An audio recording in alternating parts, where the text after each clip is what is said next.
Ngopi, ngobrol perkara Islam yang didukung oleh Perumda Tirtayasa Kota Pekalongan, kawan. Sore hari ini sudah datang narasumber kita, psikolog Ibu Nur Agustina. Kita akan bahas tentang hubungan ibadah puasa dengan psychological well-being atau kesejahteraan psikologis. Kita sapa beliau terlebih dahulu. Selamat sore Ibu, Assalamualaikum. Ya, waalaikumsalam warahmatullahi wabarakatuh. Selamat sore Mbak Vita. Iya Ibu, kabar sehat ya Bu ya? Alhamdulillah juga buat yang di rumah, para pendengar setia RKB. Betul. Selamat beribadah Ramadan ya. Gak terasa udah 1 pekan ya Bu ya kita Iya. melakukan ibadah puasa. Hingga harapannya sampai 30 hari ke depan kita masih bisa diberikan kelancaran, begitu ya Bu ya? Iya, amin, amin. Oke, baik. Sore ini kita akan bahas tentang psychological well-being atau kesejahteraan psikologis dan hubungannya dengan puasa, gitu Bu. Ya, ini well-being adalah keadaan yang memiliki rasa bahagia atau kepuasan, bisa dikatakan kepuasan diri dan tingkat stresnya rendah, begitu ya Bu ya.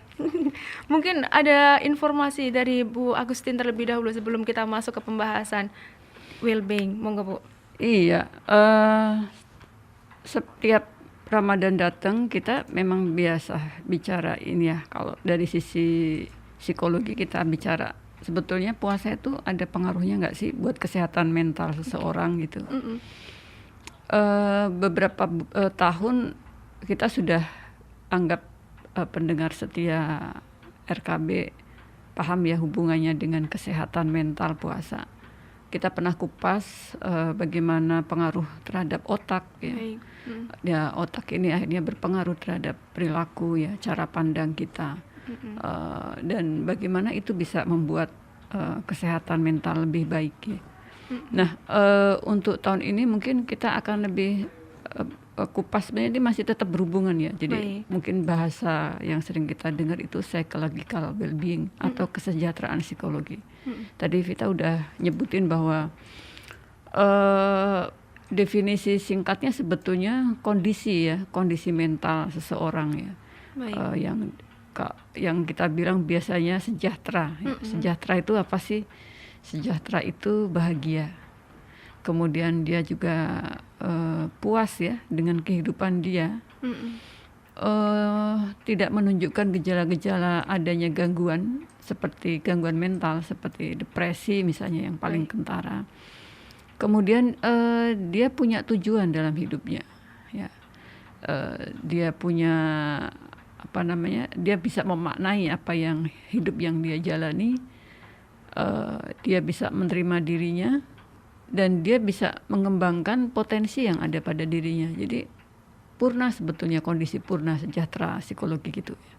Nah, ini kita mau bicara itu dulu, dan nanti mungkin kenapa kondisi sejahtera ini bisa ditingkatkan atau dicapai salah satunya dengan melalui puasa. Ya.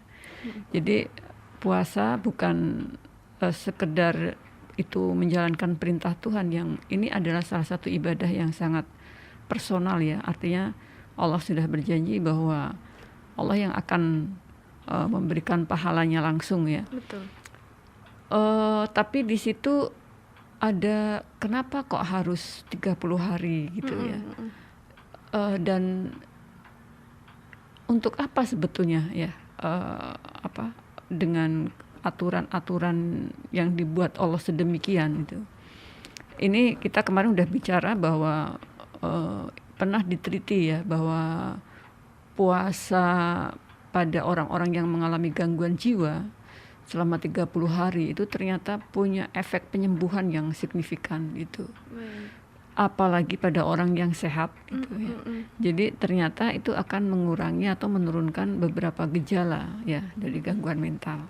Nah, tentu saja kita ingin bahwa puasa ini akan berdampak. Nah, berdampak secara mental juga ya. Betul. Nah, itu kita karena dari psychological well-being itu banyak sekali faktor yang kita akan bicarakan. Mungkin sore hari ini kita akan bicara salah satu faktor yang penting ya. Semuanya penting. Jadi kalau bicara well-being itu kita akan mengenal satu aspek penerimaan diri ya, karena ini penting, self acceptance. Kemudian kita akan bicara tentang hubungan positif dengan orang lain.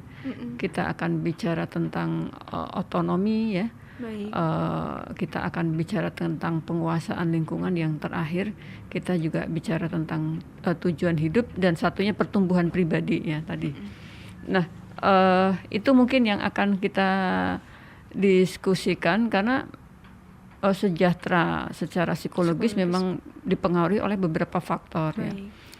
Usia misalnya ya. Kalau faktor usia itu ada beberapa asumsi bahwa kalau kita punya hubungan positif dengan orang lain, itu juga akan mengalami peningkatan ya seiring. Jadi maksudnya seiring bertambahnya usia, biasanya hubungan positif kita dengan orang lain itu lebih meningkat ya. Kemudian penguasaan lingkungan dan dimensi otonomi juga biasanya mengalami peningkatan. Jadi biasanya kan kita punya asumsi semakin bertambah usia semakin bijaksana ya. Jadi ini teorinya.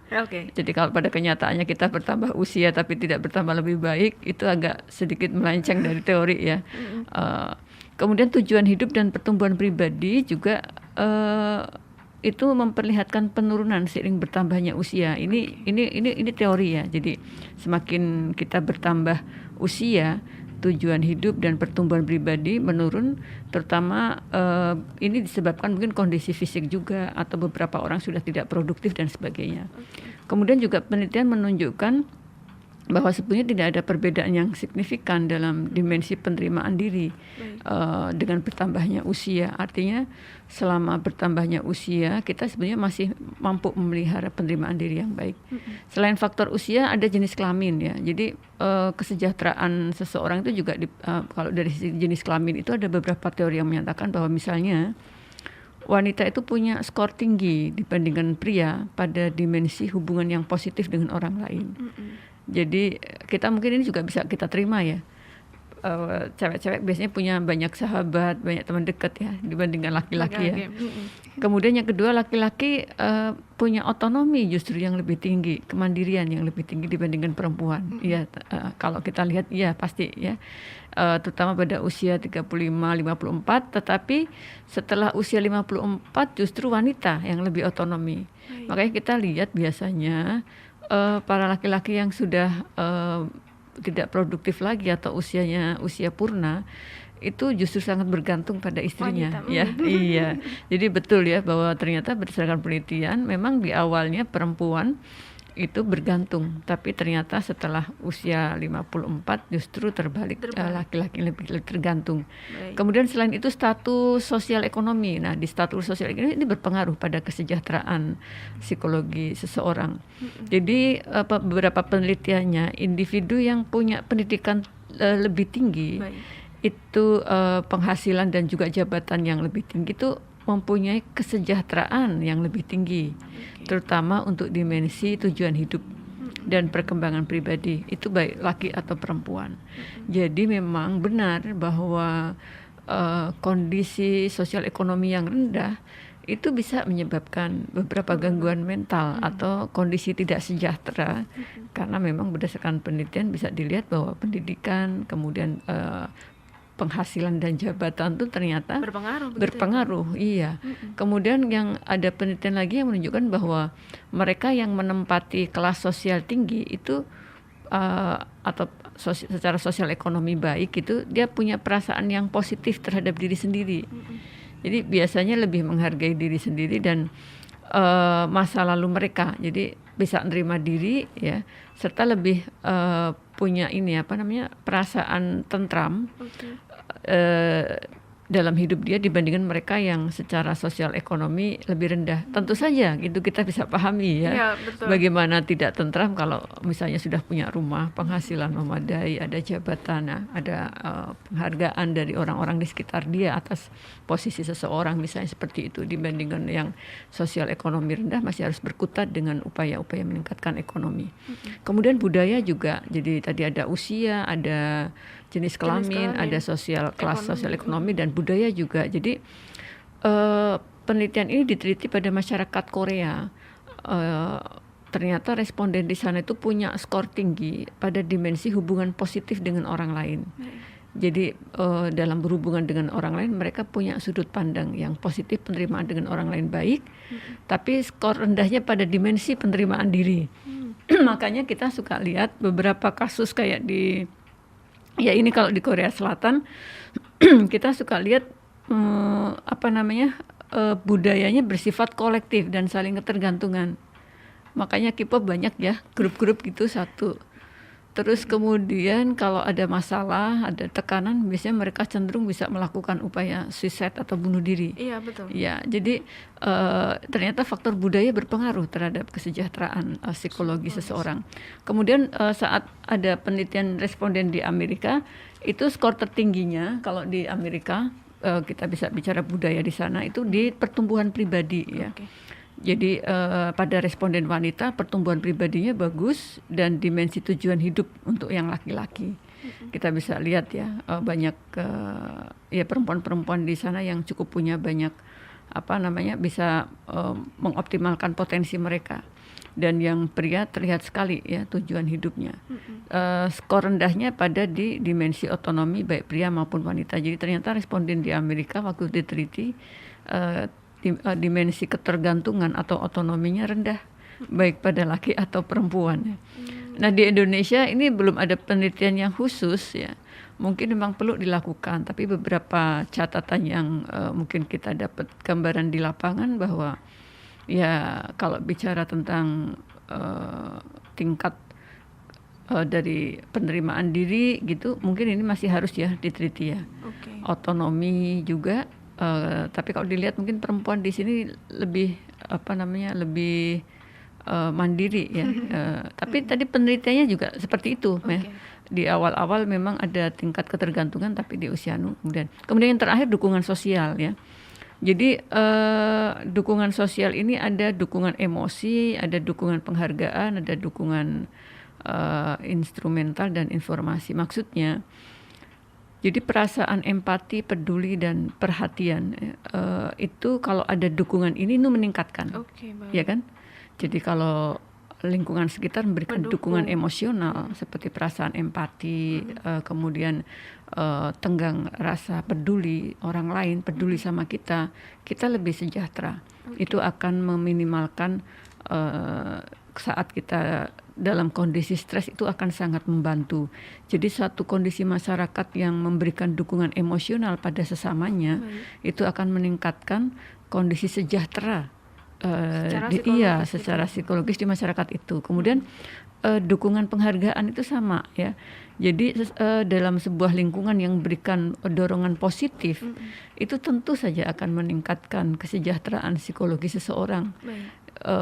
Jadi lontaran kata-katanya, kemudian komentarnya, komunikasi yang dibangun itu positif, itu akan membantu seseorang. Makanya penting ya, kita kadang kan di beberapa daerah masih ada kondisi masyarakat di mana cara berinteraksinya mungkin menggunakan bahasa-bahasa yang justru membuat orang lain tambah sakit gitu ya. Nah, ya itu salah satu contohnya. Kemudian dalam bentuk nyatanya apa yang diberikan oleh masyarakat pada seseorang atau anggota masyarakat itu juga berpengaruh. Artinya penghargaan, dukungan emosional itu dalam bentuk nyata, bukan saja dalam kata-kata, tetapi pertolongan itu langsung. Misalnya kita punya tetangga yang tidak makan, kita nggak cuma bilang kasihan ya dia nggak makan seharian, tapi nyata dikirim makanan. Atau diberi ya sesuatu untuk dia bisa tetangga melanjutkan hidup. Jadi kadang kita suka dengar ya orang bilang kasihan ya, tapi cuman kasihan aja. Nah itu belum sampai ke dukungan instrumental namanya. Kalau seseorang sudah bilang kasihannya tidak lagi pada kata-kata, pada tindakan, itu lebih diperlukan sebetulnya di dalam sebuah komunitas ya. Kemudian dukungan informasi. Jadi ternyata lingkungan sosial yang memberikan informasi, kemudian nasihat, ya, saran, feedback, umpan balik, ya, itu meningkatkan, ya, berpengaruh terhadap psychological well-being seseorang. Jadi kalau masyarakatnya cuek saja, ya kita cuek pada seseorang atau orang lain, kemudian nggak memberi feedback apapun, ya menutup diri, nggak mau terlibat, itu berpengaruh loh ya. Jadi semakin kita terlibat, semakin baik memberikan dukungan positif dalam bentuk nasihat atau mungkin saran. Ini biasanya kalau di kampung atau di masyarakat ada rapat RT ya, pertemuan pengajian ya, dan di situ saling mengingatkan dengan komunikasi yang baik, memberikan dukungan, itu pasti anggota yang datang yang terlibat di situ punya lebih sejahtera pastinya. Oke, baik. Secara psikologis Ya. begitu ya, Bu ya. Oke. Tapi sekarang kan banyak dari segi dukungan informasi mungkin memanfaatkan media sosial begitu, Bu. Komen para netizen di kolom komentar, nah itu sebenarnya pengaruh juga tidak sih, Bu, terhadap kesejahteraan psikologis dari seseorang? Iya, pasti kan. Pasti karena kita udah bergeser ya di dalam sebuah revolusi teknologi ya. Jadi teknologi kita sekarang ini udah sangat jauh perkembangannya. Sehingga memungkinkan kita terhubung satu dengan lain tidak harus dengan tatap muka ya. Jadi bentuk dukungan sosial itu bisa diartikan juga di dalam bentuk interaksi kita di dalam dunia maya. Nah, ini yang seringkali kita tidak cukup punya banyak pengetahuan bahwa media-media sosial itu bisa harusnya dimanfaatkan untuk sisi positif gitu. Cuman kadang ada beberapa orang yang justru media itu dijadikan ya karena kita tahu ya kohesivitas atau tingkat keterikatannya juga belum tentu kuat. Jadi hanya mungkin bertemu sekali atau bahkan mungkin kita bisa Belum curhat pernah di situ di komunitas orang-orang yang nggak kita kenal gitu.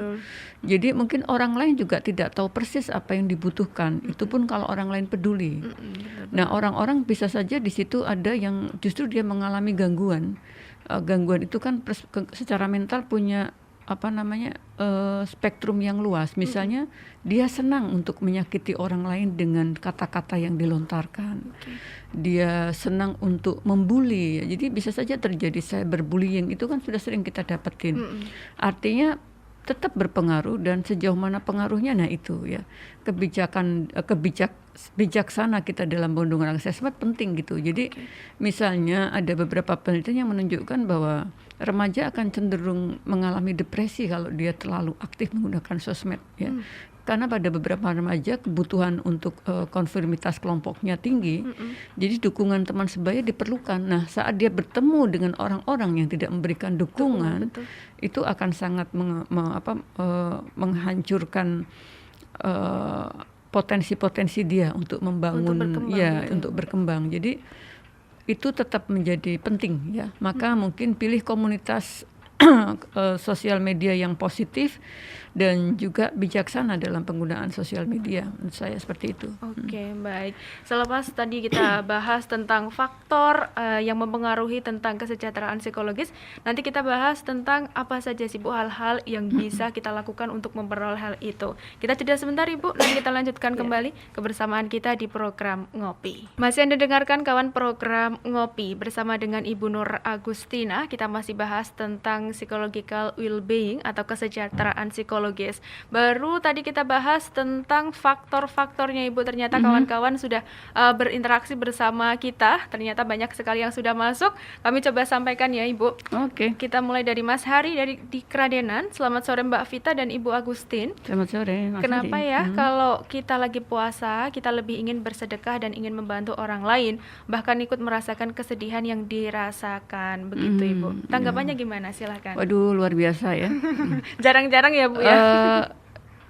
Ini bisa jadi indikator ya, indikator psychological well-being kita baik. Mas Hari maksudnya. Kalau kita tadi sebenarnya kita mau bahas ke dimensi, tapi karena ada pertanyaan, kita ke pertanyaan dulu. Jadi salah satu dimensi di dalam kesejahteraan psikologi adalah membangun hubungan yang positif dengan orang lain. Jadi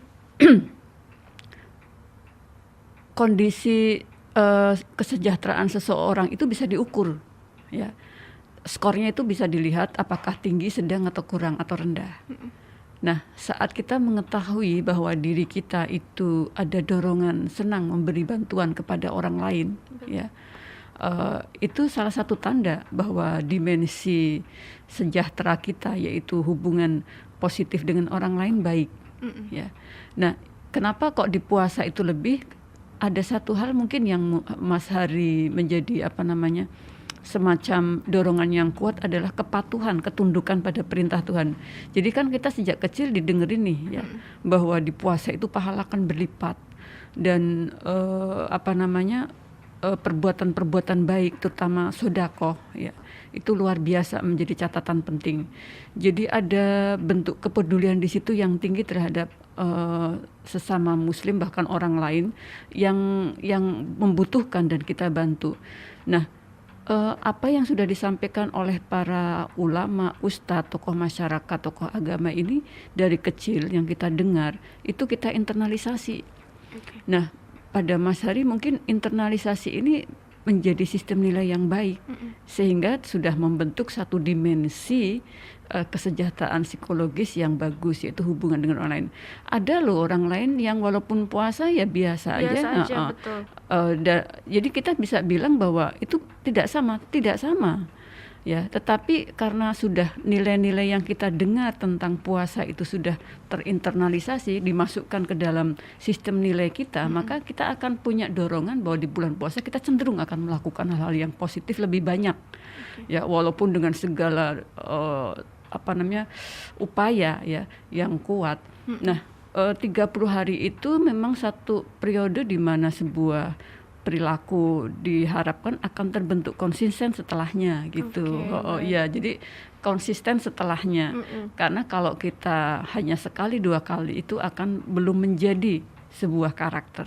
Jadi harus diulang supaya pembiasaan itu menjadi melekat gitu. Jadi Mas Hari mungkin itu ya alasan kalau kita bicarakan tentang sejahtera. Jadi itu salah satu dimensi dari psychological well-being Anda sudah punya skor yang tinggi. Baik. Hubungan dengan orang lain tadi. Salah satunya ya, kalau kita mau bicara dorongan dia untuk bisa memberikan hal yang positif ke orang lain. Baik. Kemudian ada Mbak Ida di Bundan. Selamat sore Mbak Vita dan Bu Agustin. Ikut bertanya, kenapa kita yang berpuasa jika sudah memasuki waktu asar bahkan mendekati adzan maghrib cenderung lebih punya keinginan macam-macam, apalagi kalau lihat takjil. Apa itu karena maruk ya Bu? Moga Ibu gimana ini tanggapannya? Mbak siapa? Mbak Ida di Bundan. Mbak Ida nggak apa-apa ya. Memang berpuasa itu butuh proses ya. Kita mengalami semua proses-proses di mana puasa itu sangat berat ya. Pada proses awal kita mungkin harus menahan lapar dan haus ya. Pada proses-proses berikutnya mungkin kita sudah mulai ya menahan itu, tetapi pada di ujung hari ada dorongan ya. Itu wajar ya, karena kan kita mode puasa itu sekitar mulai jam 9 tuh tubuh sudah mulai memberi tanda mode ya. Jadi salah satu efek puasa yang luar biasa itu saat kita sudah dalam mode puasa, tubuh itu, otak itu karena energi tidak diproduksi, kita tidak makan minum, maka energi akan diambil di organ-organ penting di dalam tubuh seseorang. Yang selama ini mungkin hanya ditumpuk. Jadi akan terjadi regenerasi sel-sel di situ karena diganti dengan yang muda. Ya, termasuk di otak kita. Karena energi tidak tersimpan, maka otak itu kan sifatnya kanibal ya. Sel-sel otak itu sifatnya kanibal. Jadi dia kalau dalam kondisi lapar dia akan memakan sesama sel, dan di dalam kondisi puasa justru itu menjadi baik karena akan diproduksi sel-sel yang lebih mudah, lebih cepat. Jadi biasanya sel-sel otak itu dibutuhkan sekian waktu untuk diproduksi, pada kondisi puasa itu dipercepat. Jadi dampak ini berpengaruh semua pada metabolisme tubuh. Jadi ini kalau digambarkan itu seperti apa ya? Mungkin kendaraan turun mesin gitu ya, dibongkar semua, dibersihin oli gitu-gitu ya, kotoran-kotoran. Jadi benar-benar ya. Cuman ini secara mental kan, kasat mata nggak terlihat gitu. Tetapi dampaknya kalau kita benar-benar ini ya nih. Jadi menurut saya proses Mbak Ida ya. Jadi nggak apa-apa. Nanti mungkin ya kalau kita punya uang sih nggak apa-apa ya. Kalau lagi nggak punya uang, pengennya banyak, nah itu di situ mungkin jadi masalah gitu ya Bu. Itu di situ kemampuan kita diuji, namanya kontrol diri. Jadi sebenarnya arti puasa ruhnya puasa itu kan terletak di pengendalian diri ya, kontrol diri. Jadi sebetulnya saat kita bisa mengontrol diri saat pagi, siang, dan sampai sore, itu artinya puasa kita sebetulnya berhasil. Dalam konteks ini ya, menahan diri untuk memenuhi semua keinginan. Salah satu keinginan yang paling berat adalah takjil. Gitu ya. Betul. Jadi hal itu wajar begitu ya, Bu ya. Iya, nanti dengan sejalan pertambahan pemahaman dan well-being kita, mungkin itu tidak menjadi penting lagi karena kita tahu itu kita adalah gitu dalam ya, kondisi lapar kita pasti menginginkan sesuatu yang bisa memuaskan. Baik. Kemudian ada Bu Yuli di Poncol. Selamat sore Mbak Vita dan Ibu, mau menanyakan. Selamat sore Bu Yuli. Kalau dari segi medis, puasa kan lebih menyehatkan. Bagi penderita kanker diwajibkan puasa agar pengibatannya lebih mudah diserap tubuh. Tapi kalau dari sisi psikologis, apa sih manfaat puasa, terutama yang bisa langsung kita rasakan, begitu Bu? Ya, mungkin kalau dari sisi medis memang ada beberapa penyakit yang bisa disarankan dengan berpuasa, misalnya kayak mungkin tadi cerita Mbak Ida. Mbak Ida tadi yang beli tentang yang ini, Bu Yuli ya, sorry ya, Bu Yuli tentang kanker. Mungkin ada rekomendasi dokter membolehkan puasa asal tidak ada komplikasi tertentu ya. Karena memang mungkin bisa saja ada komplikasi tertentu di dalam tubuh yang bisa saja dalam kondisi lapar itu berpengaruh ya. Jadi sekali lagi ini harus di dalam pengawasan dokter ya. Kalau kita memang secara fisik mengidap. Nah, mungkin catatannya juga perlu nih. Kita harus berupaya bahwa penelitiannya itu 3 dari 4 tempat tidur di rumah sakit itu dihuni oleh orang-orang yang tidak benar-benar sakit sebetulnya. Jadi kita harus menyadari, ini juga mengingatkan diri kita ya, bahwa cara mengelola emosi kita yang baik itu akan berpengaruh pada kesehatan fisik kita. Ya, orang yang sering mangkel gitu ya, yang sering dendam, itu pasti akan ada penyakit fisik yang muncul. Orang yang tidak bisa menerima keadaan ya, mungkin pemarah iri gitu ya, mungkin pemarah, itu juga pasti akan muncul gejala-gejala. Jadi mungkin kalau yang sering dengar acaranya Ustadz Danu misalnya ya, Ustadz Danu itu dia melakukan banyak penelitian untuk menunjukkan bahwa gangguan fisik itu dipengaruhi oleh karakter-karakter kita sebetulnya.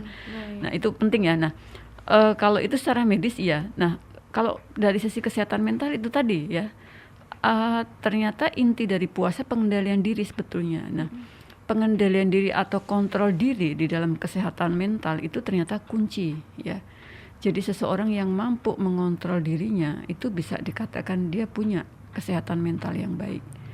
Jadi misalnya apa sih kalau kita bicara dari sisi misalnya teori Freud di dalam psikologi itu kan ada dorongan ya.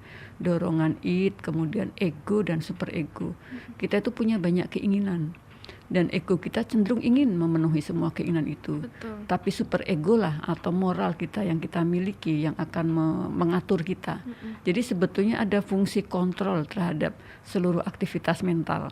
Misalnya saya lapar ya, saya pengen makan ya. Jadi dorongan lapar ini kan harus dipenuhi dengan makan. Saya lihat ada makanan di meja makan. Nah ini bergantung nih sama super ego saya. Saya makan atau tidak, atau saya harus bertanya ini makanan siapa. Super ego moral seseorang yang baik tentu saja tidak akan memakan sebelum dia tahu persis makan itu punya siapa. Kemudian apakah dia diberi izin untuk makan atau tidak, atau dia harus meminta izin untuk meminta dan sebagainya. Nah kontrol diri itu letaknya di situ, di super ego kita. Nah itu harus dilatih sebetulnya. Kemampuan kontrol diri harus dilatih. Nah selama ini mungkin kalau kita bilang bolehlah pengasuhan yang kita dapatkan tentu saja mungkin tidak sempurna dari orang tua kita. Nah Allah memberikan satu instrumen ya, puasa ini menjadi instrumen untuk melatih menahan diri gitu coba. Jadi kalau kita bilang Allah itu kan sang kreator ya, yang menciptakan kita. Jadi dia tahu persis kebutuhan kita. Dan karena kita tidak menyadari kebutuhan yang diperlukan tubuh kita, mental kita, maka Allah yang sang pencipta kita mewajibkan kita berpuasa karena Allah tahu lewat puasalah kamu akan lebih baik ya secara mental. Jadi melatih kontrol diri. Mungkin kita nggak nyadari aja sih, asal dijalanin aja sahur, puasa. Tapi sebenarnya di situ ada unsur-unsur kontrol diri yang sedang dilatih. Nah, di situ sebetulnya letaknya. Saat seseorang sudah mampu mengontrol dirinya sehingga dia punya sistem nilai moral yang baik, maka dia cenderung akan terhindar dari problem-problem hidup dan juga pelanggaran-pelanggaran hukum. Ya, jadi misalnya yang paling ringan deh, mencuri, merampok, bohong gitu berbohong, mengambil hak orang lain. Mungkin apapun yang kita lakukan dalam skala kecil, sebetulnya itu benih-benih yang harus kita latih gitu. Oke, baik. Gitu ya, Bu Yuli ya. Jadi paling sederhana ini adalah tentang pengendalian diri, gitu ya, Bu ya. Kita nggak rasain, tapi hal itu baru kita lakukan, begitu ya, Bu ya, sedang kita lakukan. Oke. Kemudian ada Bu Mun di Tirto. Selamat sore Mbak Vita dan narsumnya, mau tanya kenapa saat lapar kita menjadi gampang marah? Kaitannya apa ya dengan kesehatan mental gitu, Bu? Ya, kalau laparnya lapar puasa bukan? Kurang disebutkan ini Bu di sini.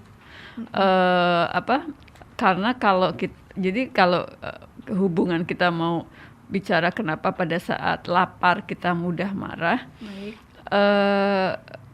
beda kalau pada saat puasa. Ya, jadi ini konteksnya mungkin kita harus pahami dulu ya. Karena pada saat lapar sebetulnya secara fisik kan otak kekurangan glukosa ya, karena tidak ada energi yang tersedia. Dia akan melakukan kanibal, jadi otak akan beri tanda pada akan memberi tanda ada rasa lapar gitu. Nah, dan itu menjadi kebutuhan yang utama. Jadi makanya nggak bisa orang yang dalam kondisi kelaparan kemudian diajak bicara ya, atau dia itu akan meningkatkan sensitivitas dia karena jadi kondisi dia tidak sedang baik-baik saja karena dia sedang kekurangan satu enzim yang dibutuhkan sebagai energi untuk berpikir. Ya, jadi kenapa kalau kita lihat anak sekolah itu harus sarapan dulu karena itu dibutuhkan energinya untuk dia berpikir, mengolah dan sebagainya. Jadi kita tahu bahwa setiap makanan yang masuk itu akan dicerna diubah menjadi glukosa ya. Yang ini menjadi nutrisi untuk mensuplai energi ya bagi setiap sel dan jaringan. Jadi glukosa itu makanan utama bagi otak.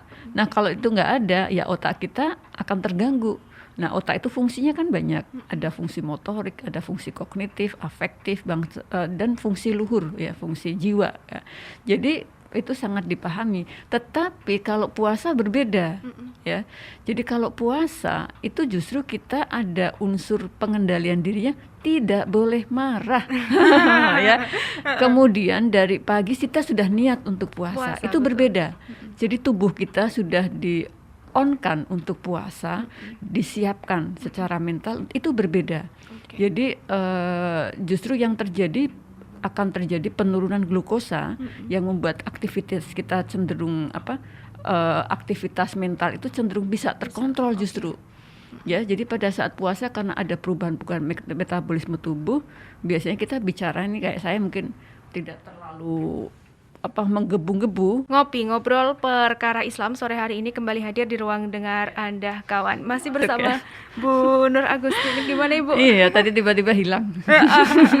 Sekarang sudah lancar ya Bu ya, sudah normal ya. Kita lanjutkan ya, yang tadi mumpung masih ingat. Jadi salah satu yang kalau kita lapar, otak kekurangan aliran glukosa darah yang bernutrisi atau glukosa, tentu saja itu akan membuat situasi yang dianggap otak sebagai sesuatu yang berbahaya, mengancam jiwa.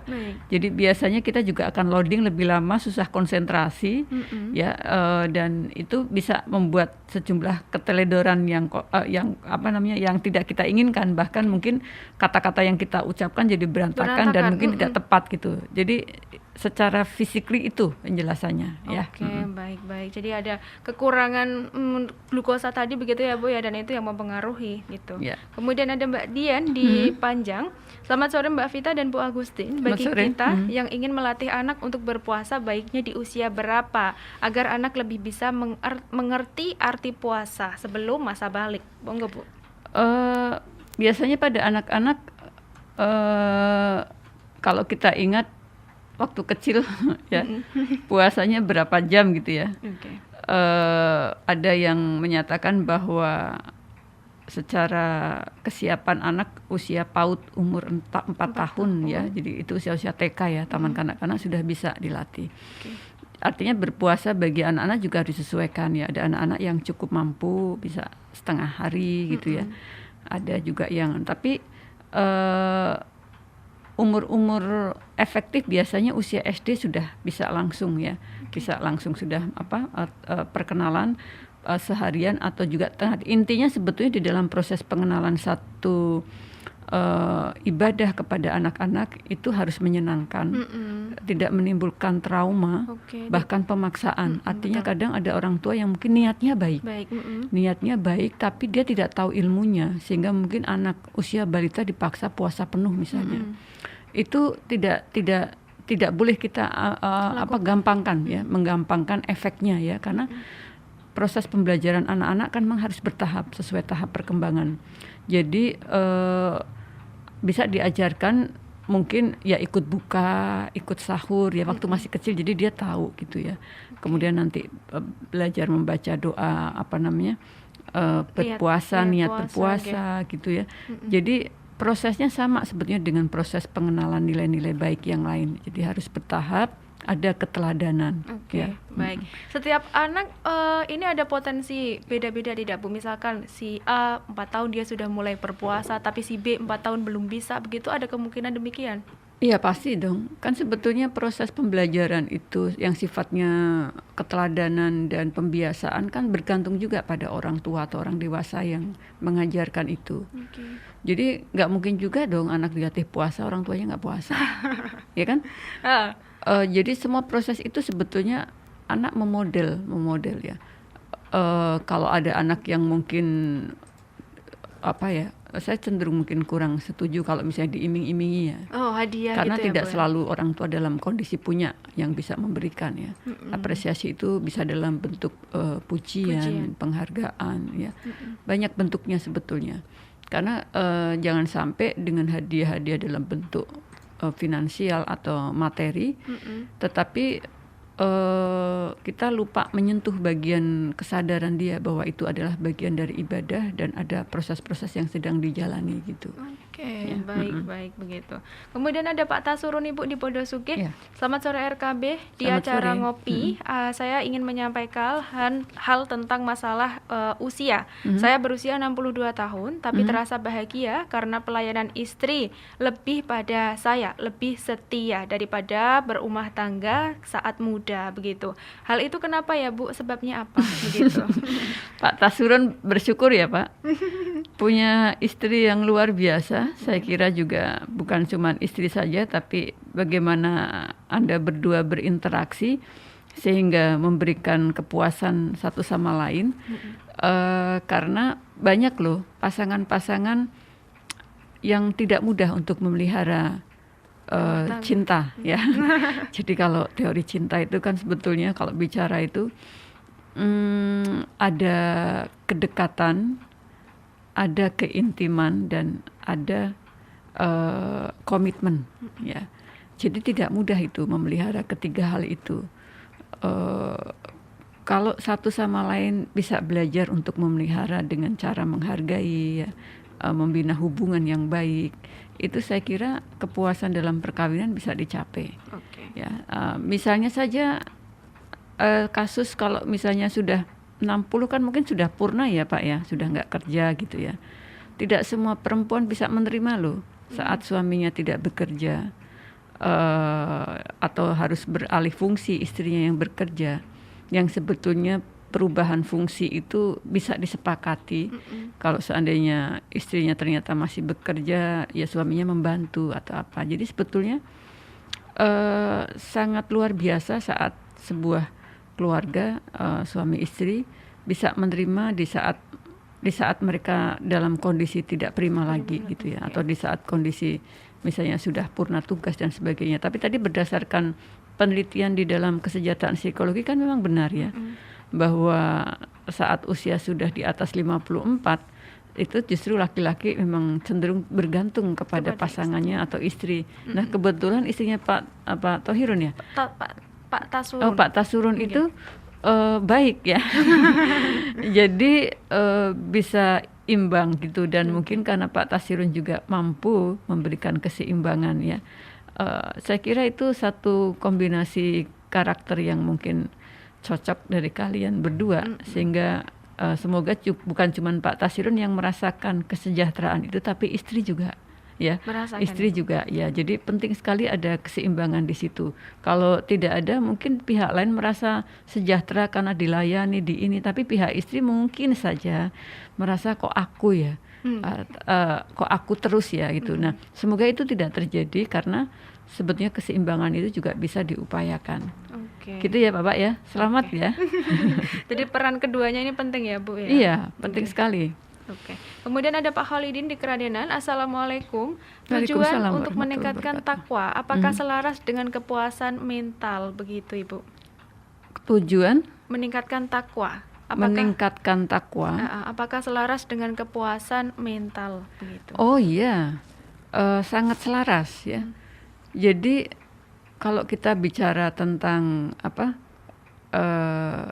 kepuasan mental ya, atau kita bahasanya ini sejahtera ya, karena puas mental itu agak ini ya. Tapi kalau sejahtera secara psikologis atau kesehatan mental ya, itu sangat selaras dengan takwa. Jadi kalau maksudnya gini, yang kita pahami takwa itu apa sih ya?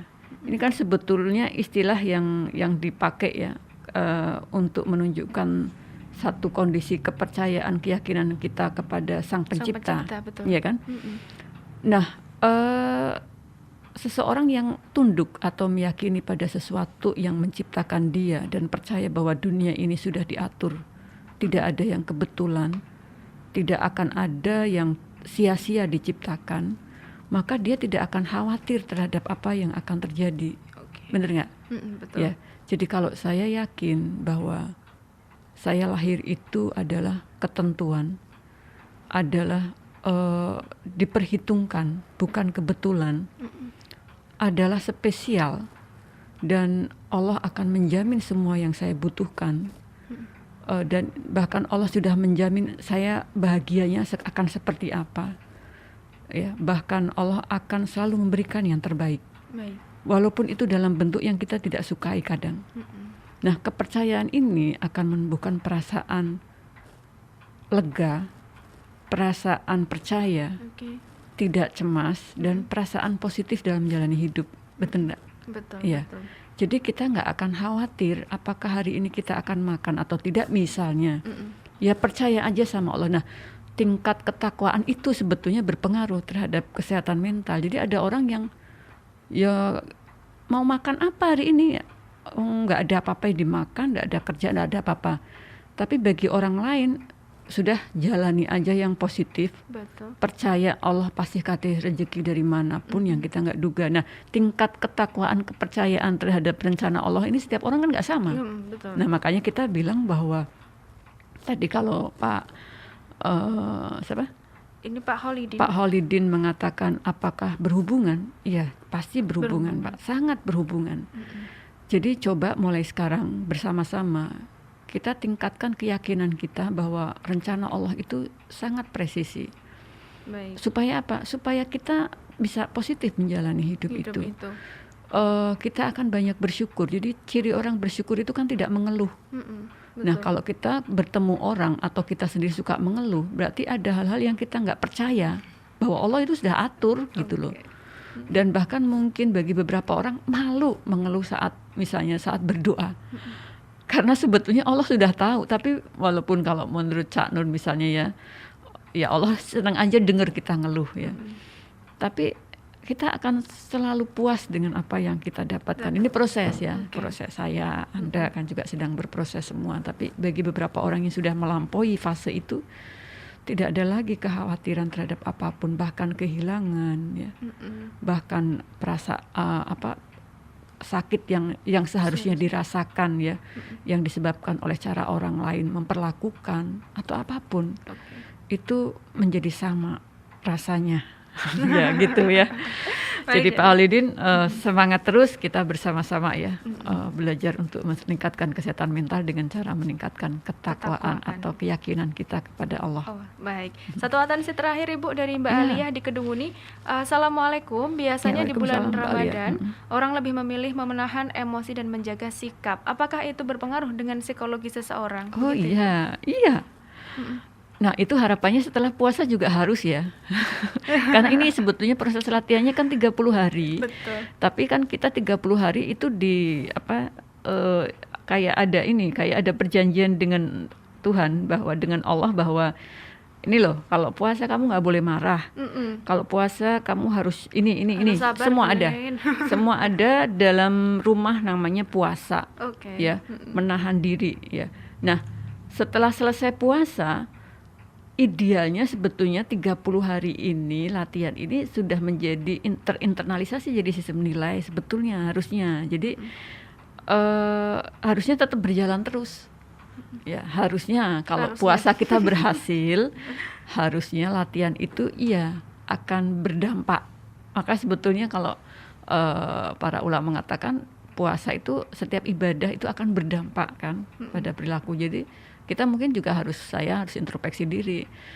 Kenapa kok setelah puasa atau bahkan saat puasa kita masih melakukan beberapa hal yang seharusnya tidak boleh. Nah, berarti mungkin itu tidak berdampak. Artinya saat tidak berdampak positif berarti ada yang salah kan. Betul. Dalam cara kita menjalankan itu gitu. Misalnya termasuk misalnya kayak sholat.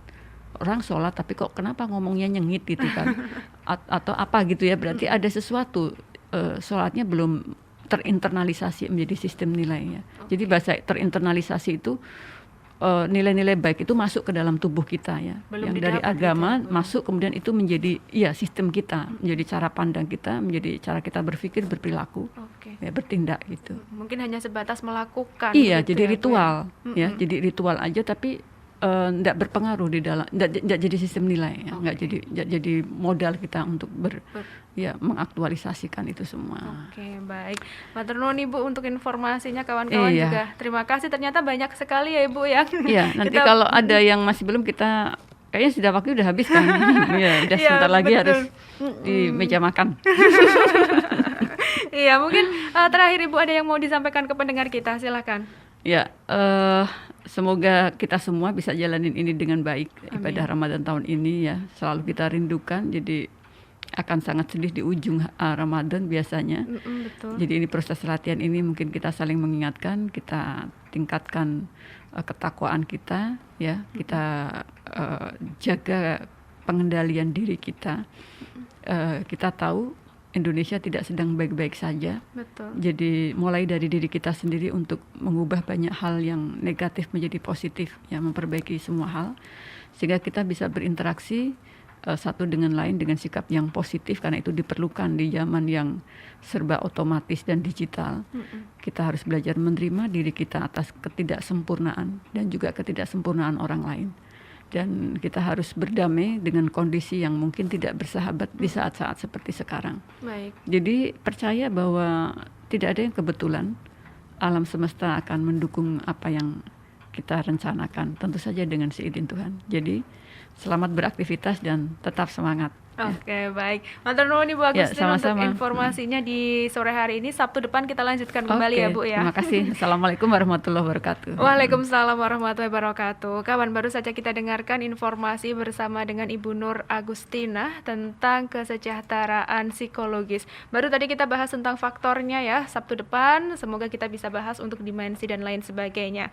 Dan untuk Anda pastikan tetap bersama kami karena sesaat lagi kita akan lanjutkan perjalanan Halo Kota Batik dengan informasi di Jawa Tengah dalam berita.